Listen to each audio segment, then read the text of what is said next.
Preço do feijão chega a R$ 10. Diminui o número de mortes provocadas por AVC em mulheres. População paraense ainda vive em habitação inadequada. Os cuidados com as torções em crianças. Associação Paraense de Combate ao Câncer de Mama alerta sobre a doença. A Arquidiocese de Belém inaugura a área missionária. TRE divulga o prazo de regularização de títulos eleitorais. Brasil é o quarto país do mundo que mais produz lixo. A Arquidiocese de Belém abre a campanha da fraternidade em Mosqueiro. E na entrevista de hoje vamos falar sobre osteoporose. Hoje é segunda-feira, 11 de março, e o Nazaré Notícias está no ar.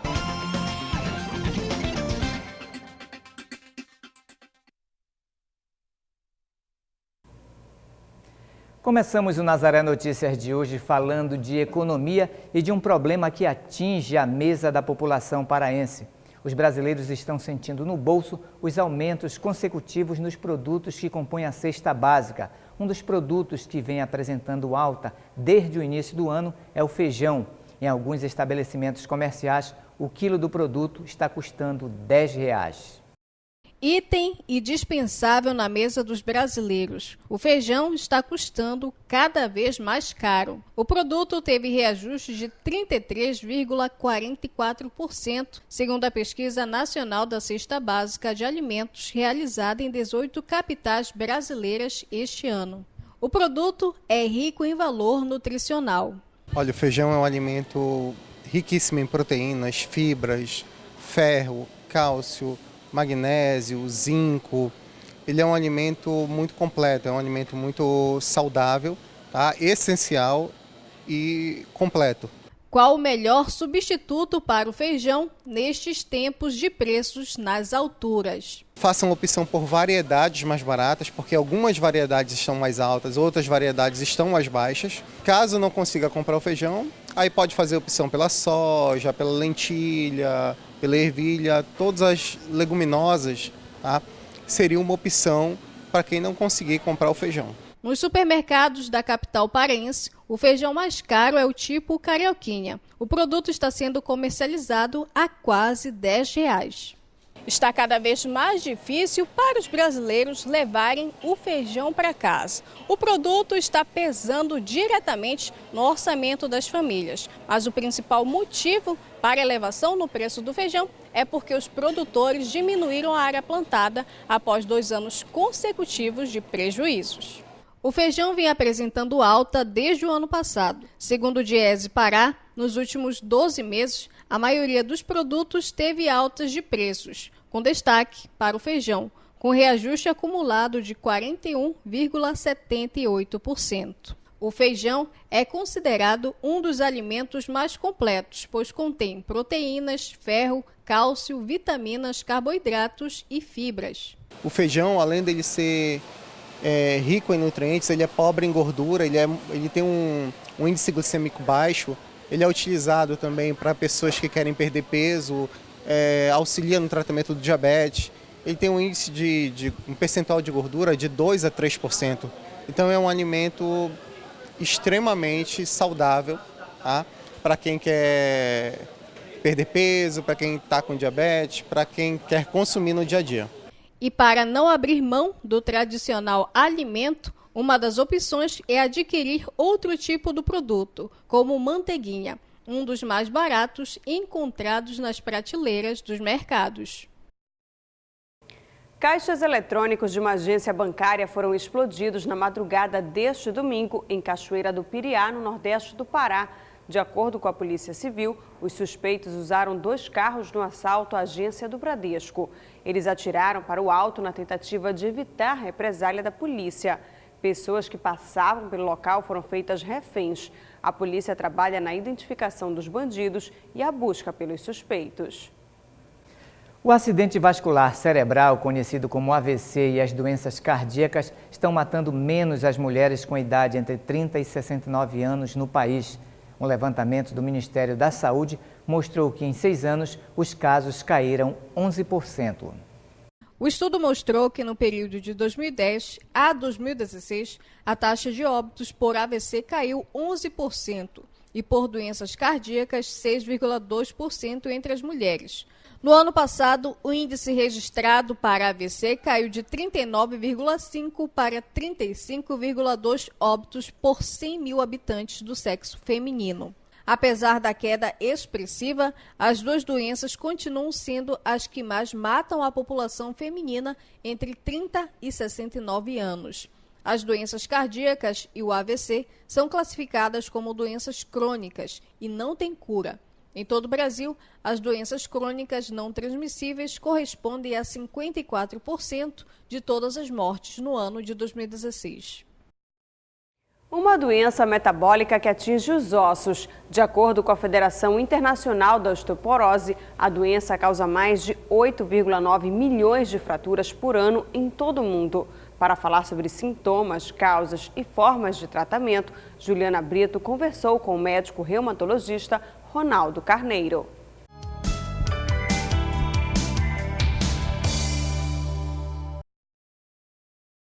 De acordo com o Ministério da Saúde, hoje 10 milhões de brasileiros sofrem com a osteoporose.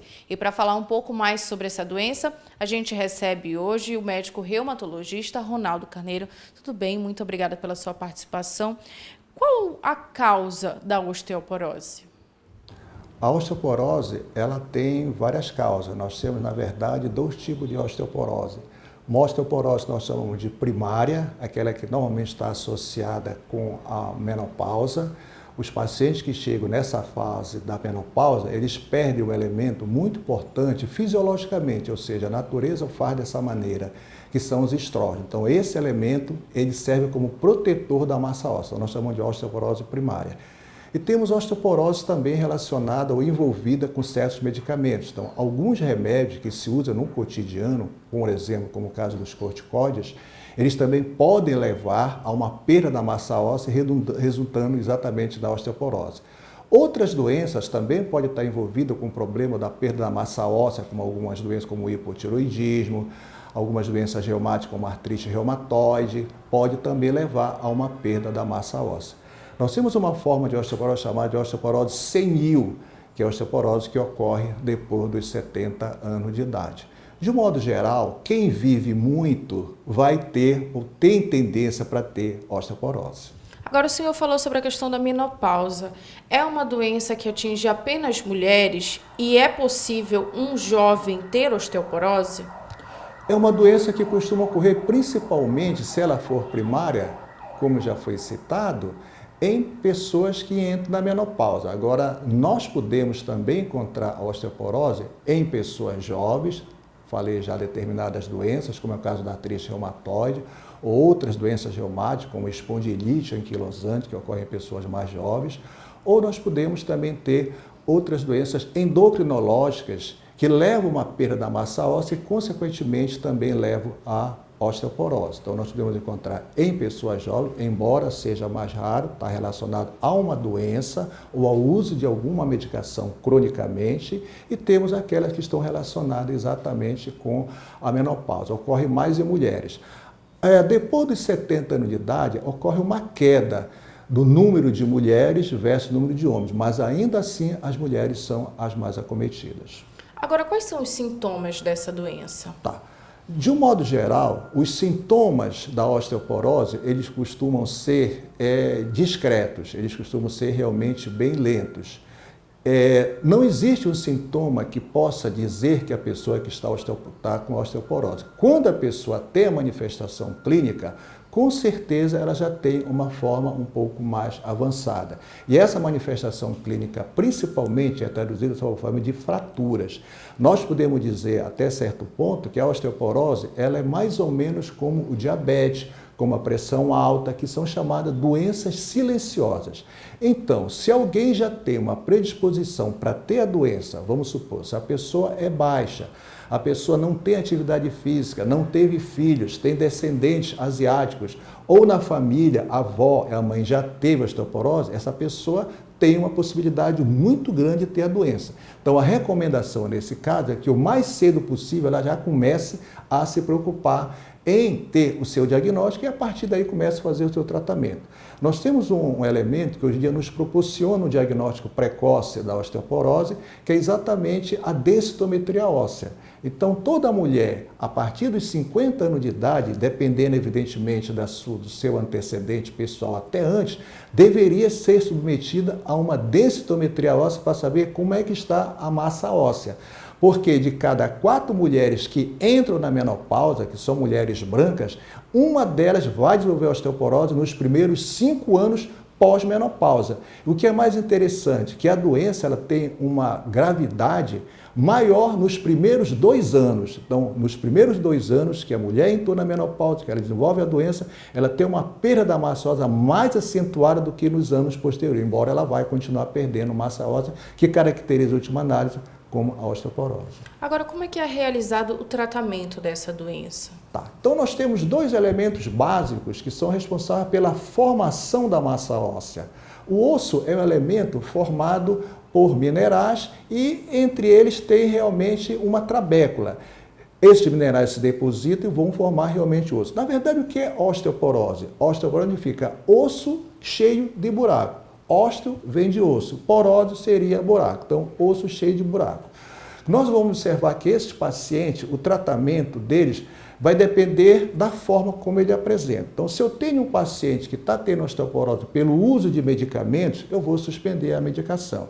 Agora, se for uma osteoporose que está se dando na menopausa, eu posso tentar fazer reposição hormonal, evidentemente aqui já não é mais do reumatologista, já seria realmente um ginecologista para saber se aquele paciente tem indicação ou não tem indicação, porque tem critérios.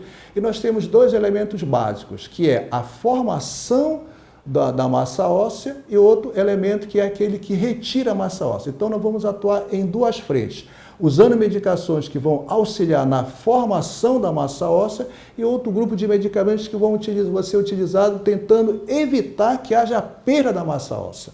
Então, nós temos exatamente esses 2 elementos. Agora, é uma doença que tem cura?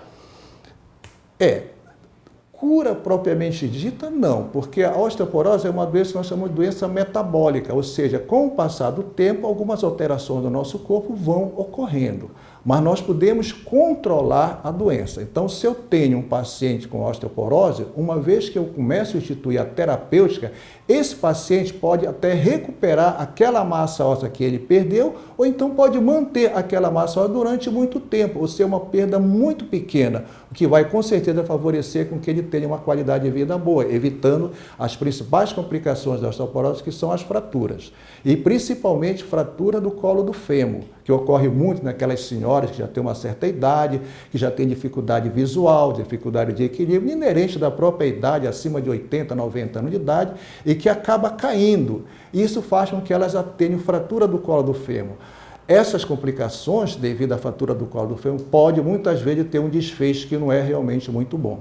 Então, a recomendação aqui é prevenir, porque o que acontece? O nosso osso, os nossos ossos, eles funcionam como uma espécie de banco. Então, se eu sou jovem e faço uma reserva no banco, quando eu tiver uma certa idade, eu posso usar aquele dinheiro que eu deixei reservado. Então, o osso é a mesma coisa. A osteoporose, na verdade, eu diria que o tratamento dela começa desde o nascimento, com o aleitamento, depois com atividade física, depois com uma dieta equilibrada, com cálcio, com o sol que nós temos aqui. Então, evitar determinados tipos de elementos que levam seguramente à perda da massa óssea, como é o caso do café. Tem muitas pessoas que tomam café de uma forma exagerada, 5, 6 xícaras de café por dia. Isso não é realmente aconselhável. E não se automedicar. Então, nós temos muitos pacientes que às vezes têm reumatismo e acabam indo em determinados locais onde são medicados com corticoide e esses elementos têm um poder anti-inflamatório muito bom, faz com que eles revertam o seu quadro de dor, do seu reumatismo, entre aspas,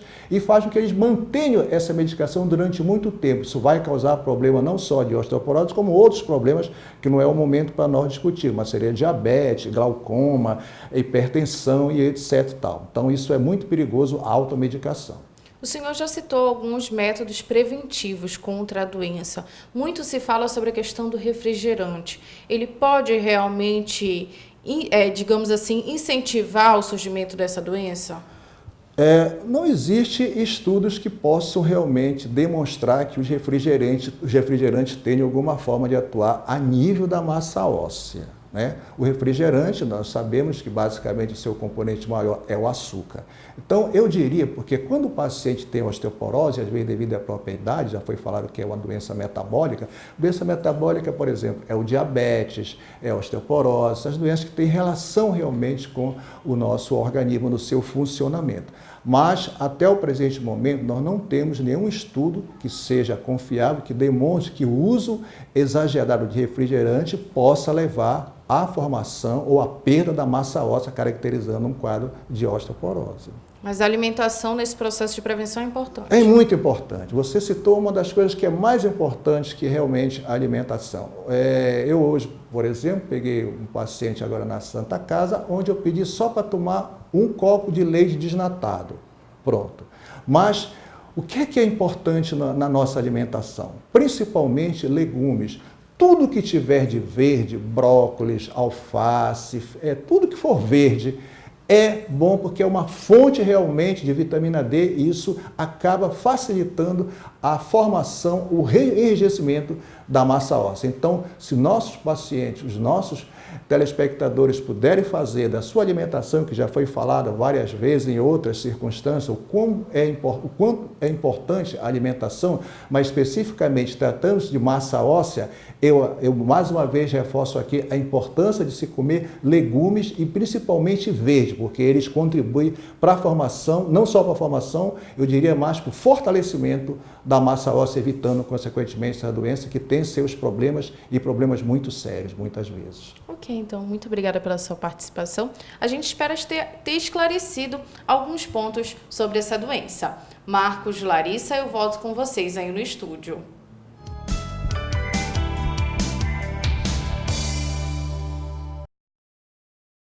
E agora vamos falar de moradia.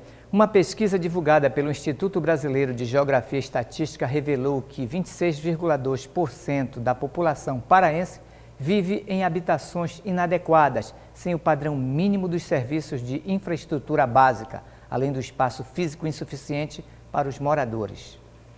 Segundo a pesquisa, o adensamento excessivo, quando a residência possui mais de um morador por dormitório, foi uma das categorias que mostrou números elevados, registrando 13,8% do total de domicílios.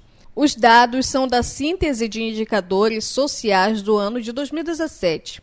Foram analisadas várias categorias, como adensamento excessivo, ausência de banheiro de domicílio, paredes externas construídas com materiais não duráveis e o ônus excessivo com aluguel, que permitem acompanhar a evolução das condições habitacionais da população. A pesquisa mostrou que 12,9% da população não possui banheiro para utilização própria, devido aos custos da construção de mais de um pavimento na residência. A categoria seguinte registrou que 3,4% dos moradores utilizam materiais para construção que não seja de alvenaria, taipa revestida e madeira.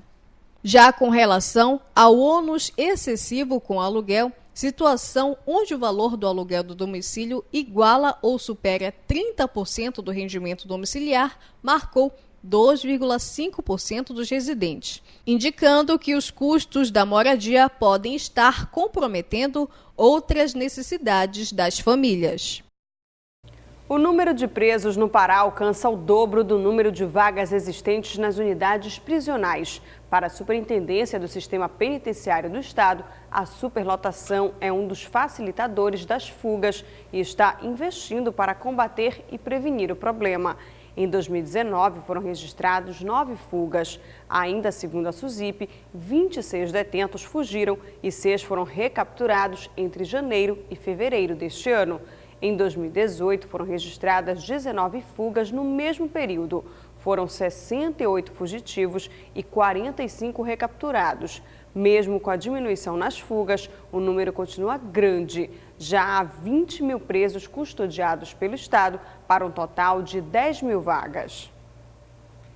E vamos falar novamente sobre saúde. Puxar uma criança pequena pelos braços ou girá-la são práticas perigosas. Os movimentos podem fazer com que elas sintam dor, além de provocar torções. Conhecida como pronação dolorosa, as torções são um dos principais motivos de pais procurarem os consultórios médicos.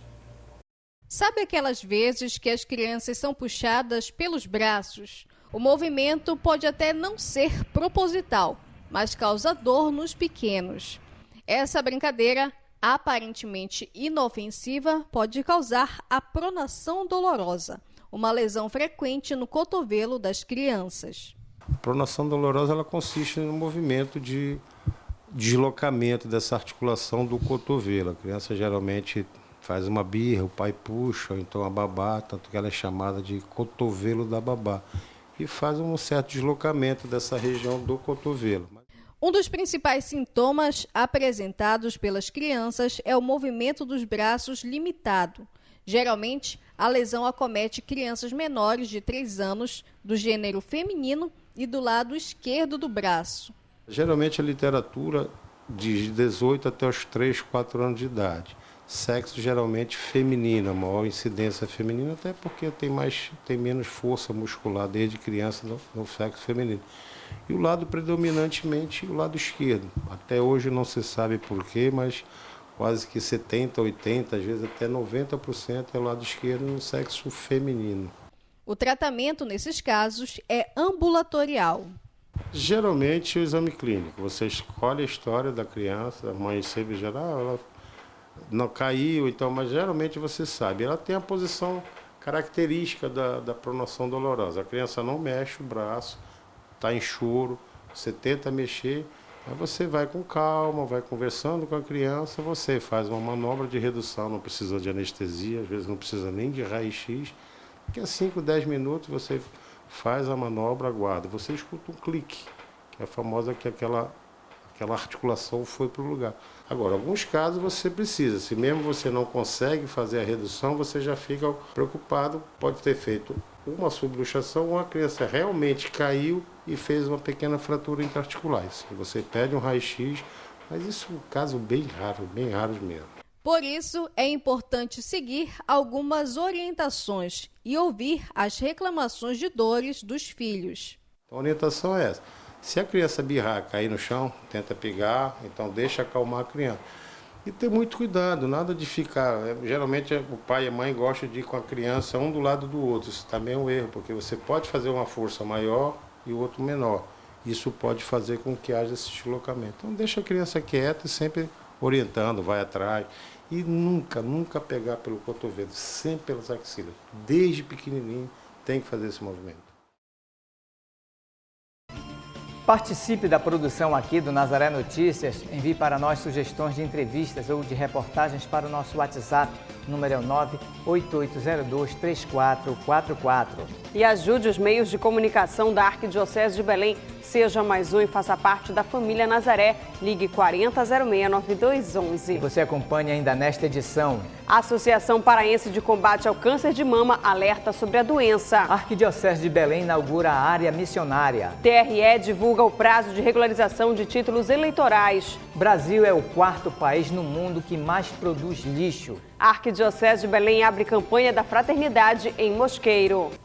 Voltamos com o Nazaré Notícias falando das comemorações do Dia Internacional das Mulheres. Março é considerado o mês das mulheres. Durante quase 30 dias, diversas temáticas para o público feminino são abordadas. A saúde é uma delas, principalmente quando se fala dos altos índices de câncer que acometem as mulheres. Em Belém, a Associação Paraense de Combate ao Câncer de Mama é um dos espaços que tem como missão alertar e prevenir sobre a doença. Essa é a dona Eliana. Atualmente é presidente da Associação Paraense de Combate ao Câncer de Mama, mas antes disso, ela foi paciente oncológica atendida pela associação. A APACAM quer dizer a Associação Paraense de Combate ao Câncer de Mama.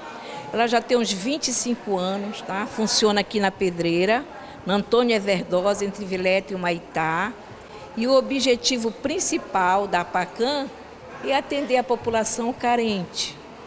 A pessoa precisa de uma consulta com mastologista, com ginecologista.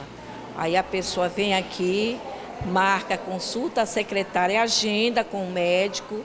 Quando a pessoa sai daqui, ela já leva o encaminhamento justamente para a pessoa ir lá.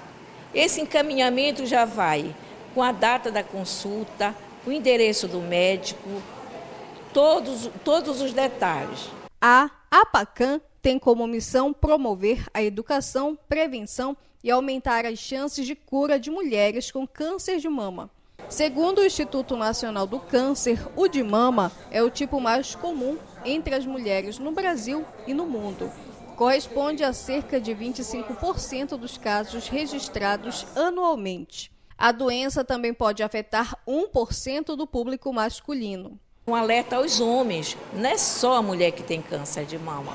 1% dos homens também tem um câncer de mama, né? O INCA mesmo já colocou nas estatísticas que os homens também possuem câncer de mama. Quem enfrenta a doença relata os desafios. Para mim, o desafio maior são os sintomas que a gente sente do dia a dia, né? Eu, por ter câncer de coluna, eu vivo com dor, sinto muitas dores. Aí é muito difícil, não é fácil. Situada no bairro da Pedreira, em Belém, a APACAN oferta a marcação de consulta e encaminhamentos para exames. Para a dona Socorro, vice-presidente da APACAN, poder ajudar o próximo gera gratidão. É um sentimento, minha amiga, muito de amor.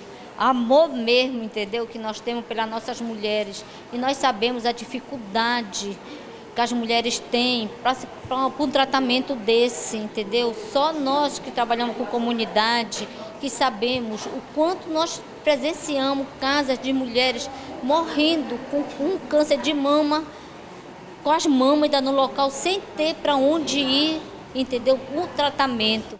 Em comemoração ao Dia Internacional das Mulheres, uma programação especial foi preparada com momentos de beleza, com corte de cabelo, massagem, teste glicêmico e aferição da pressão arterial. Já cortei cabelo, já fiz massagem nas mãos, tá maravilhoso.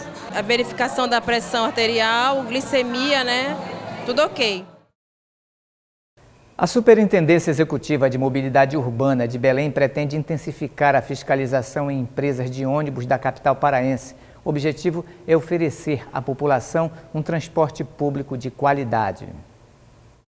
Segundo a CEMOB, no ano passado foram lavradas 2.102 autuações a empresas acerca de irregularidades flagradas pelos fiscais de transporte da Superintendência Executiva de Mobilidade Urbana de Belém.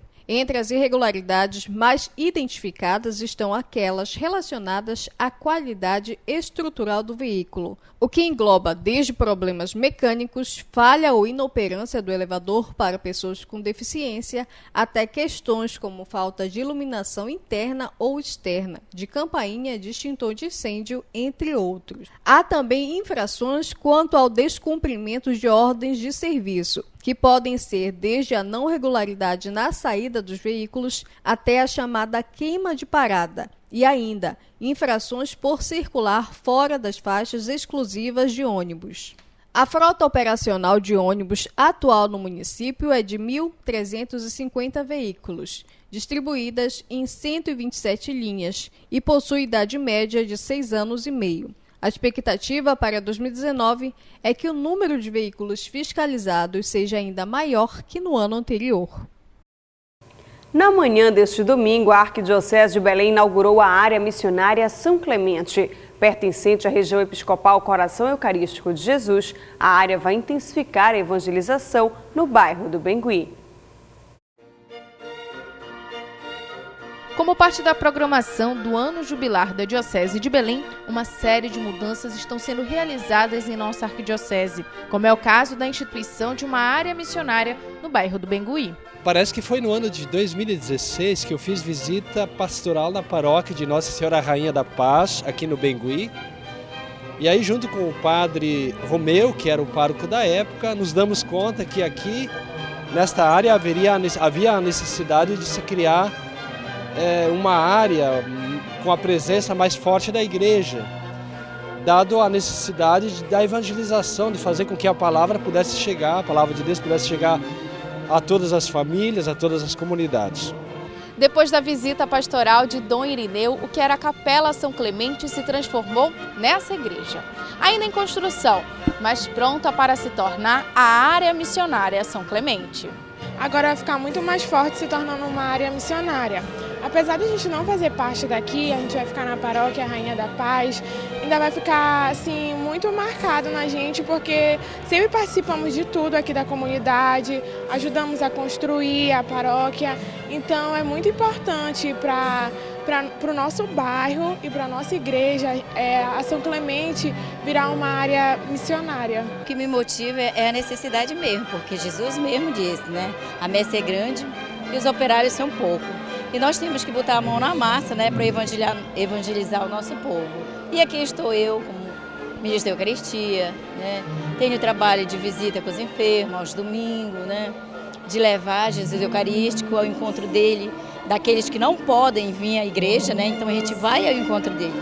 Para orientar todo esse trabalho de evangelização, quem assume a área missionária como administrador paroquial é o padre Paulo Cruz, que conhece a comunidade desde quando era seminarista. O desafio é grande. Nós temos uma área mais ali de palafitas, quer dizer, uma área bem periférica. E a gente está aqui justamente para levar adiante essa igreja em saída do Papa Francisco, né? Que diz para que a igreja saia e esteja nas periferias geográficas e existenciais. Então a minha missão é essa aqui. Com muita alegria eu estou hoje não tomando posse, mas eu estou assumindo como pastor desse povo querido e amado por Deus. Para ajudar nesse trabalho, 5 comunidades irão integrar a nova área missionária. A comunidade São José Operário, Santo Antônio, Nossa Senhora da Conceição, Jesus é Vida e Nossa Senhora do Carmo, o que deve ampliar a evangelização no local.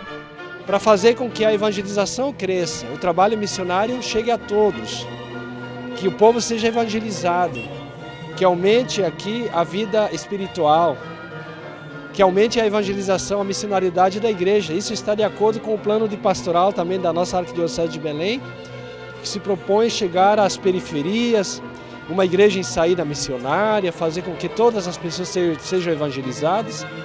Por isso que estamos aqui hoje, chegamos a esse momento tão especial.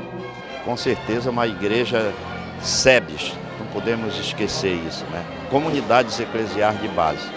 E também o lema que a gente traz aqui é viver e crescer em comunidade, junto com esse povo. Então nós com certeza vamos ter os grupos de família, de oração, os círculos bíblicos, e assim começar a despertar a evangelização de uma forma mais libertadora, mais comprometida com esse povo aqui do Bengui. Algo que mobiliza a comunidade a continuar trabalhando em prol do Evangelho de Deus. Sempre vai acolher, sempre vai ajudar, apesar da paróquia não estar ainda totalmente pronta, mas apesar de já virar paróquia, a gente não vai abandonar, a gente sempre vai estar aqui, né, ajudando, até porque muitas pessoas aqui são novas e a gente já tem muito mais experiência lá na paróquia. Então a gente sempre vai estar dando esse acolhimento, né, essa estrutura para as pessoas novas que estão chegando agora, né, ajudar sempre em qualquer coisa. Ver essa área crescer, uma área missionária provisória, mas com certeza daqui mais uns tempos paróquia, depende do nosso trabalho, né, como as pastorais vão se desenvolver. Isso é tudo na nossa vida, porque era isso que nossa comunidade estava esperando, estava precisando, o nosso povo católico precisa disso.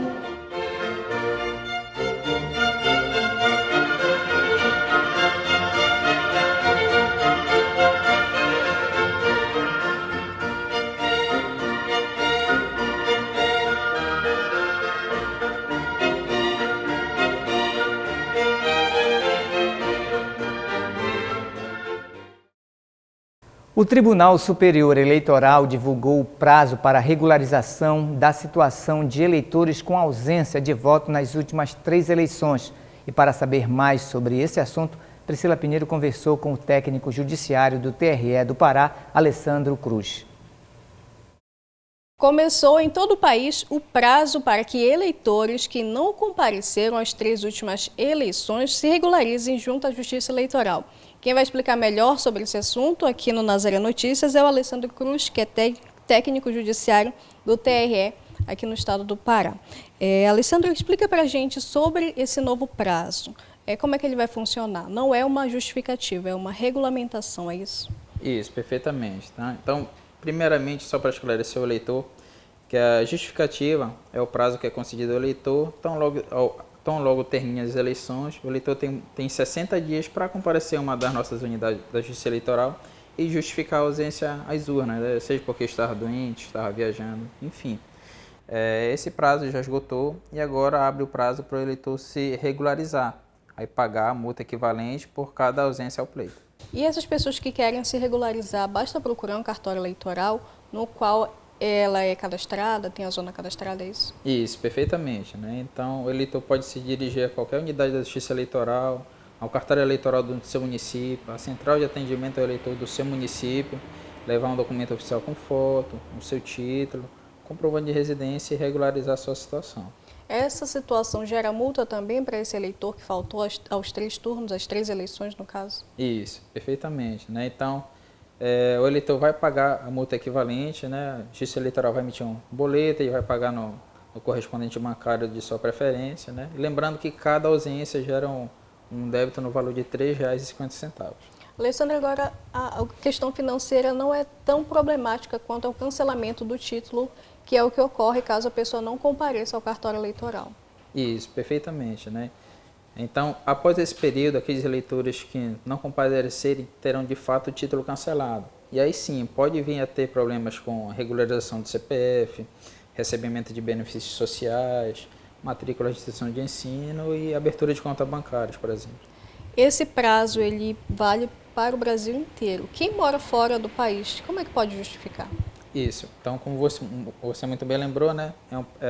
Isso é por força de uma resolução baixada pelo Tribunal Superior Eleitoral, ocorre costumeiramente após as eleições, e para aqueles eleitores que estiverem fora do país, assim, logo após retornarem, pode se regularizar, tem um prazo ainda de 30 dias para se regularizar.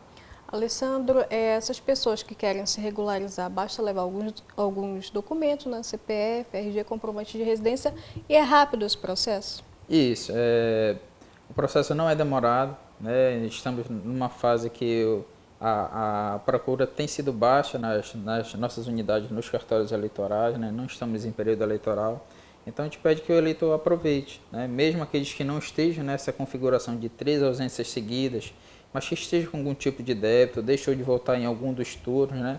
Aproveite para regularizar a situação e não deixe para cima da hora. Quem prestou concurso público também pode ficar impedido de exercer o cargo? Sim, com certeza, né? Tal qual, da mesma maneira como precisa de uma certidão de quitação para o CPF, né? Para a abertura de conta, também, geralmente, os órgãos que promovem os concursos públicos também exigem a quitação eleitoral. Se o eleitor não tiver regular, não é possível obter. Só para a gente reforçar e encerrar aqui a nossa entrevista, o prazo encerra no dia 6 de maio. Então, qual a orientação? Que a pessoa procure logo um cartório? Isso. Então, que o eleitor procure o quanto antes, não deixe para cima da hora, né? Evite as filas. Na nossa região, nossa região temos muitas chuvas, né? Então, evite pegar uma possível chuva nas filas, né? E que o eleitor procure o quanto antes. Muito obrigada pelas suas informações. E se você não votou nas 3 últimas eleições, procure o cartório eleitoral da sua cidade, do seu município e fique aí regularizado com a Justiça Eleitoral para que você não sofra as sanções da Justiça. Eu volto com vocês aí no estúdio. Um estudo feito pelo Fundo Mundial para a Natureza mostrou que o Brasil é o 4º país no mundo que mais produz lixo. Os plásticos são os que mais causam danos à natureza. Atualmente, mais de 2,4 milhões de toneladas de plástico são descartadas de forma irregular no meio ambiente.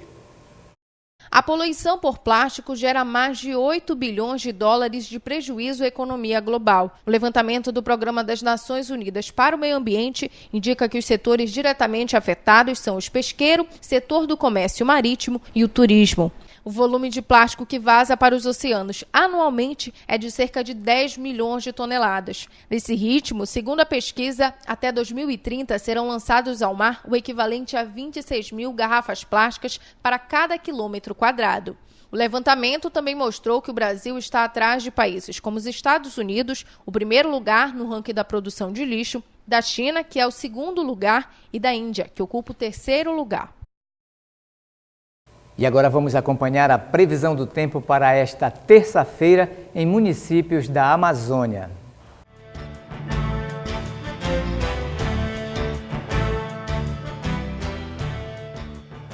Em Abaetetuba, terça-feira terá sol entre nuvens. Deve chover rapidamente em pontos isolados da cidade. A temperatura mínima será de 24 graus e a máxima pode chegar a 30. Em São Domingos do Capim, no nordeste do Pará, o sol deve aparecer. A previsão é que o dia seja quente e abafado. Por conta do calor, há possibilidade de chuva passageira no final da tarde. Os termômetros marcam temperatura mínima de 24 graus e máxima de 31. Na cidade de Alenquer, também no Pará, o tempo fica parcialmente nublado. Não deve chover no município. A temperatura varia entre 24 e 34 graus.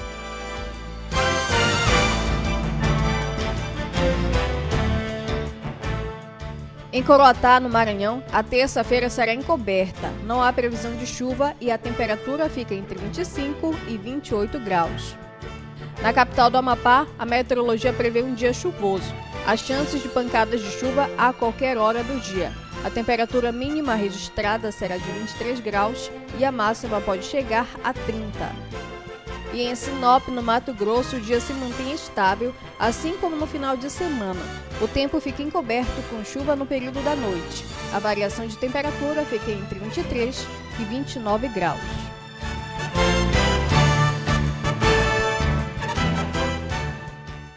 E vamos falar da campanha da Fraternidade. Neste final de semana, a Arquidiocese de Belém realizou a abertura oficial da campanha da Fraternidade 2019 na Ilha de Mosqueiro, na região metropolitana de Belém.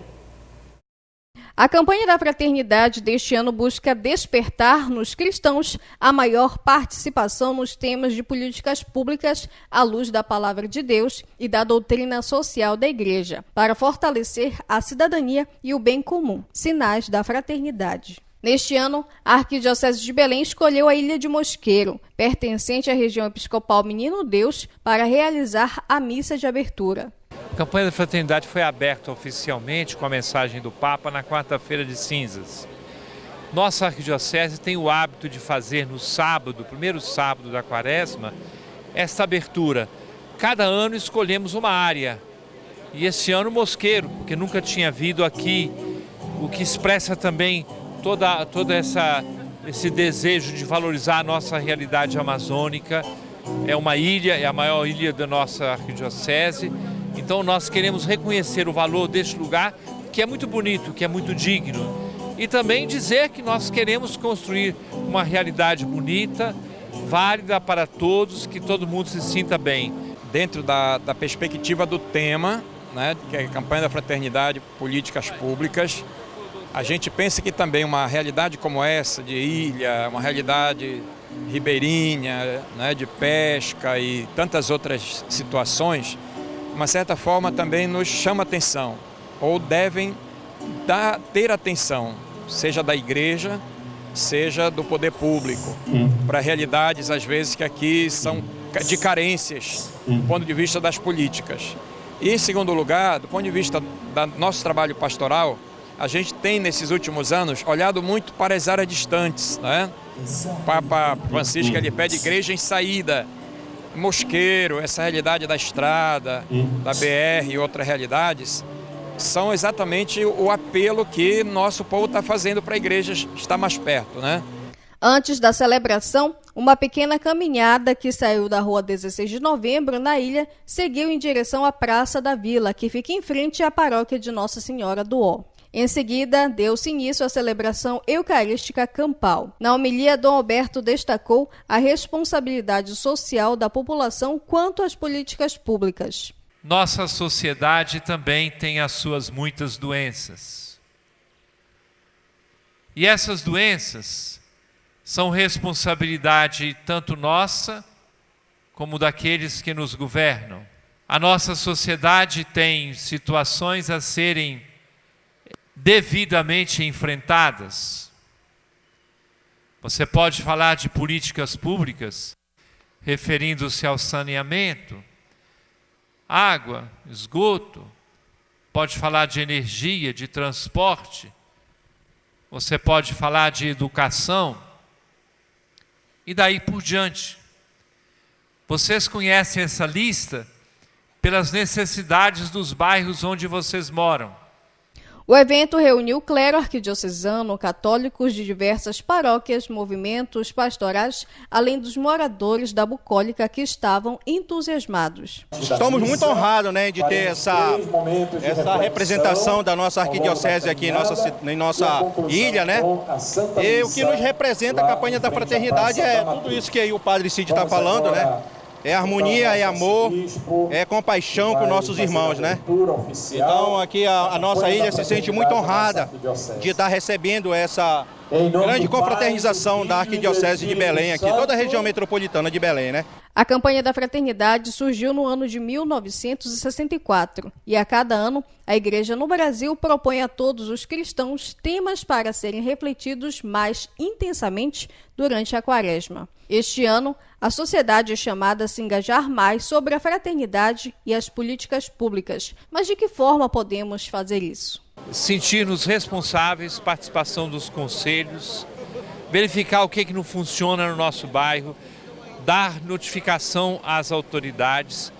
Nós não temos dinheiro para fazer um asfalto, para implantar o saneamento, mas nós temos boa inteligência e unidade para conseguir as coisas. A campanha da fraternidade segue até o dia 14 de abril, no Domingo de Ramos, dia também da coleta nacional. O gesto concreto da coleta da campanha da fraternidade deste ano, nós queremos responder a uma necessidade da nossa arquidiocese nas áreas missionárias. A coleta do Domingo de Ramos neste ano, a parte que é da arquidiocese, será destinada à nova área missionária São Clemente, lá no Bengui. Deus abençoe, que seja um gesto muito participado e de grande responsabilidade nossa. Somos em Cristo hoje novas criaturas. Somos em Cristo hoje novas criaturas. E essas foram as notícias de hoje. Para dar sugestões de entrevistas ou de reportagens, envie para o nosso WhatsApp, o número é 988023444. E se você quiser rever nossos vídeos, acesse o portal Nazaré, www.fundacionazaré.com.br, ou acesse a nossa página no Facebook. Ajude os meios de comunicação da Arquidiocese de Belém. Faça parte da família Nazaré. Ligue 4006-9211. E o Nazaré Notícias de hoje fica por aqui. A gente se encontra amanhã na próxima edição. Até lá! Até lá!